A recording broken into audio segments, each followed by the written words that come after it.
काळे sir, तसेच आमच्या नाशिकचे प्रमुख पाहुणे माझे देशमुख सर आणि देशमुख मॅडम, तसेच सर्व शिक्षक, माझे गुरुवर्ग आणि आमचे विद्यार्थी मित्र आणि विद्यार्थी मुली, माझा परिचय देतो मी। माझं गाव नाशिक ओझर, सागर कोटकर। सरांच्या निमित्त आणि मॅडमच्या निमित्त मी पण आपल्या कार्यक्रमाला ॲक्सिडेंटली आलो। खरोखर मला पण आज असं वाटलं की आमचं बालपण मला आठवलं। मी पण मराठी शाळेतच शिकलो, जनता विद्यालयामध्येच।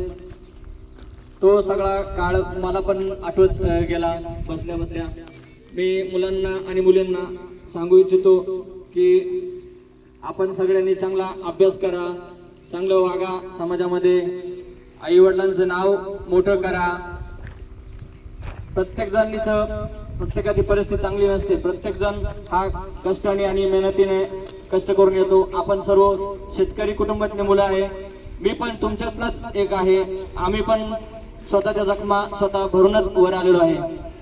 प्रत्येकाला सर्व गोष्टी सहजासहजी मिळत नाही, तसं आम्हाला पण मिळालं नाही। मॅडमने सांगितलं जसं की त्यांचा अनुभव की त्यांना घरात लाईट नव्हते, अंधारामध्ये अभ्यास केला। तसंच आम्ही पण आमच्या पण त्या काळामध्ये आम्ही पण लाईट नव्हती, आम्ही पण मळ्यात राहत होतो। आम्ही स्वतः दिव्याखाली 10वीच्या पेपरचा पूर्ण तो काळ गेला। इथून मागचा पण खूप आम्ही पण स्ट्रगल मधून आलो।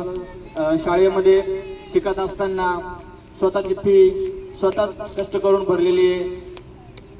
जवळ सुट्ट्या असायच्या उन्हाळ्याच्या, त्या काळामध्ये 25 रुपये आणि 30 रुपये रोजाने सर आम्ही एक महिनाभर कामाला जायचो, तेव्हा 900 रुपये 800 रुपये मिळायचे। त्याच्यामध्ये शाळेचं दप्तर, गणवेश, बुट, वह्या, पुस्तकं या सगळ्या गोष्टी घ्यायचो।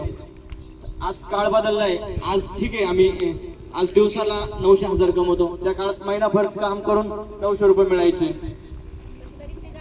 तरी ते खरोखर जास्त वाटते मॅडम, खूप। आणि मी परत आपल्या गावाला एकदा नक्की येईल आणि शाळेला पण भेट देईल मी। आणि सरांच्यामुळे आता सरांची मॅडमशी चर्चा करेल मी पण। मला पण खूप आवडतं असे चांगल्या कार्यक्रमाला जाणं, भेट देणं। मी पण माझ्या वाढदिवसानिमित्त माझ्या गावातल्या शाळेतला भेट देत असतो, लहान मुलांना वस्तू वाटत असतो। माझ्या गावात मी पण एक संकल्पना राबवतो की दर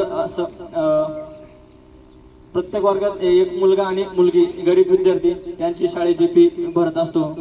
आणि आता मागेच याला हर्सुल सारख्या भागामध्ये पण दीपावलीच्या वेळेमध्ये आम्ही ज्या गावामध्ये ज्या भागामध्ये कधी दिवाळी साजरी होत नाही, कधी तिथं दिवाळीचं फराळ पोचत नाही, अशा ठिकाणी पण असे अनेक उपक्रम राबवले, दिवाळीचं फराळ पोच केलं। आणि असे कार्यक्रम आवडतं मला। आणि माझा स्वतःचा एक छंद आहे, मला प्रत्येक माझ्या वाढदिवसानिमित्त सुद्धा मी माझ्या गावातल्या, माझ्या समाजातील, माझ्या जवळच्या माणसांना बोलवतो घरी, गप्पा गोष्टी, चहा पाण्याला बोलवतो। प्रत्येकाने यावं, पोट भरून खावं, ही असं मला खूप आवडतं या गोष्टीला।